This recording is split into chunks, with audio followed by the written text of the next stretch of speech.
to the I Cut My Own Hair podcast with your host, me. It's just a podcast about random goings ons and that did not sound right. I felt like I was having a stroke. About the random going ons. Okay, let me not even try that anymore. It's just a podcast about what's going on in my life and what's going on around the world, how I see it. I mean, pretty much how human existence works because it's everything we are witnessing is all through our perspective and our lens and how we work and move throughout this world is really based on how we perceive things because there's no absolute truth. The only absolute thing is death. And even that, people still have questions because they think there's an afterlife. Who knows? I do think an afterlife is a wild idea, though. It's a wild thought. Because, like, you're going to die and then, like, live more? Like, why can't I just die? Like, why do I have to die and then live again? Like, why do I have to keep working on, like, myself even after death? That's mad weird to me. Like, why can't there just be an end? You know? Like, why can't we just be just done? Because the greatest thing that we take for granted in life is rest and time. Time is a concept we've created because it's how we understand our existence in this world. I just got mad deep out of nowhere. Not a little bit, but yeah. Welcome. Just filling you in a little bit. I should be fighting again sometime soon. I fought yesterday. I won. It was cool. It was in Patong. I'll probably be fighting again in Patong or wherever they make me go fight. I'm gonna be in Thailand for another couple months, so I'll have another couple fights. And Ramadan is right around the corner, so I'm trying to get in a couple more before Ramadan. And for sure, your boy's gonna fight them. Alhamdulillah. You already know, like, life is a jihad. So jihad is struggle in Arabic. I learned that. So, all the racist, weird Fox News people make you believe that the jihad is just some Arab Muslim people just wilding out wanting to blow up American soil or whatnot. It just means struggle. That's it. So you can have a jihad. We all can have jihad. Life is a jihad. Nevertheless, fought yesterday. It was cool. Felt like myself, like a better version of myself in the sense of just the person that I'm supposed to be, the person that I am. And I'm not bragging or boasting about the fight because that was what it was. It's just a personal thing for within me. Like, I know I've been going through a lot, losing my mother a few years ago. And before that, just battling depression with what was going on with me not being in New York like I wanted to be and living in Ohio, being away from my mom and whatnot. Because, as you can tell, I'm a mama's boy. But, you know, I'm feeling better. Like, I've felt like she came to me recently while I was meditating. I've been meditating lately. I picked that up. I'll meditate before I pray or I'll pray before I meditate. Yeah, I've been mixing it up. You boys out here. No crystals, though. No crystals. I do light incense, but I saw her, had a conversation with her. It's pretty cool. Put me in a better space. I got all my screensaver on my phone, and it's dope because the way that it's angled, every time I see it, I see her smile before I slide my phone open, so that makes my day. And yeah, man, you know, just out here, just, you know, doing my thing, trying to take it one day at a time. I mean, the best thing about yesterday, though, was one of the girls who I fought with on the card, Zoe, I believe is her name. She's from Switzerland, if I'm not mistaken. Super cool lady. My boyfriend's Victor. Shout out to him. He's a pro fighter out of the gym, sponsored by the gym. He fought yesterday as well. He got robbed. He fought yesterday as well. Fought a really great fight. We were talking about like fighting and stuff like that.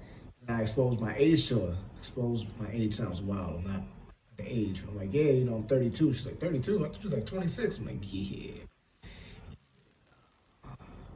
They say black don't crack unless you smoke it, and I don't. So I just try to stay as young looking as possible. And then even that youth in and of itself is really perspective. And I mean that in a way of like, you are here until you aren't. So you are as young as you feel. You need to embrace life and take in as much of life as you possibly can. Like I just had a conversation with one of the dudes back home at the gym because one of the guys here, he's training as well, and he hasn't been like posting on social media or whatnot. And he asked me, he's like, "Yo, you need to take some video of the homie that's here." I'm like, "Nah, he can do that if he wants to." He was like, "Yeah, he hasn't." So that's what I was asking. This isn't a TV show. It's just an app that's about nothing. When you and that's no knock on him for asking that, but it's just where we are as a society where we feel that we can't enjoy or do anything without someone validating that. You need to realize that no one's opinion matters but your own, and no one's opinion will ever matter but your own. Anybody who you give credence and say that their opinion does matter, they control you. Whether that be your parents, friends, guardians, co-workers, bosses, whatever you want to, whatever, landlord, don't matter. You need to realize nobody fucking matters more than you to yourself, right? Just please understand that. I think we get too caught up in trying to please people and trying to be somebody for somebody else and not anybody for ourselves. Like you are the only person you got. When you die, that is you by yourself in that casket. As far as we know, there's nobody else in there. There's nothing else in there as far as like metaphysical. I don't know, bro. I ain't never died before. Well, I did have a few near-death experiences. I talked about that in previous podcast episodes. I say previous, like there's like a whole library full of stuff. It's like 2 episodes. The first episode I talked about going through life and death type stuff, car accidents and whatnot. But yeah, man, I feel like we need to enjoy life, bro. Just live life. Like you don't need to record everything you do. You don't need to take a picture of everything you eat. You don't need to tag everybody when you do whatever. Like, I'm saying all that while I'm recording this video vlog, calling it a podcast, hoping that someone else will listen. So like, you see how wild that is? Like, I'm telling you to enjoy life while I'm also recording something so you can consume it and then take that in your head and be like, yeah, I'm gonna go out and do stuff for myself. Because even that, podcasting, that's wild. Everybody feels like they have something to say because in all honesty, all this stuff is just your personal diary that you hope somebody gives a fuck about. Like you say all these things hoping someone will be like, yeah, word. And then enough people will be like, yeah, word. And then you create a following, a community, and that community creates an ecosystem, and that ecosystem thrives, and then you can build and world build with that. That's what you hope for. But in the end, yeah, you got you, yo. Don't waste your time with all this other frivolous bullshit. I know, like, right now there's a lot going on in the world. There's always, like, stuff going on in the world, always conflicts. Like, as far as Haiti, it's in turmoil. When is it not? I mean, ever since they freed themselves from the French, they've been in a downward spiral because, like, between the IMF and the other world governments, they do not want that country or whatever, the island, to thrive in the slightest. And it's in shambles right now. They don't have any political leaders. Not that you need a political leader to be functioning, but they don't have any political leaders. The cops is getting killed. The cops is also fleeing. Gangs are taking over. It's wild in Haiti right now. And obviously, there's stuff that's going on in Ukraine with Russia, but that essentially is a proxy war between America and the American military-industrial complex and Russia. It's a military-industrial complex. Nevertheless, that's a whole thing. And then, I think in American news, they were talking about China with a weather balloon that was spying on the American national parks. And they shot it down, and they're like, oh, it's a problem now. And then the Philippines just opened the door for the American military-industrial complex to put more military bases in the Philippines because strategically that puts the military, the U.S. military, in a prime position to fight China's military. When that won't ever happen. I mean, them doing that as far as like setting up in the Philippines is going to happen, but a global war between these superpowers or whatever will never happen because there's no money in dead people.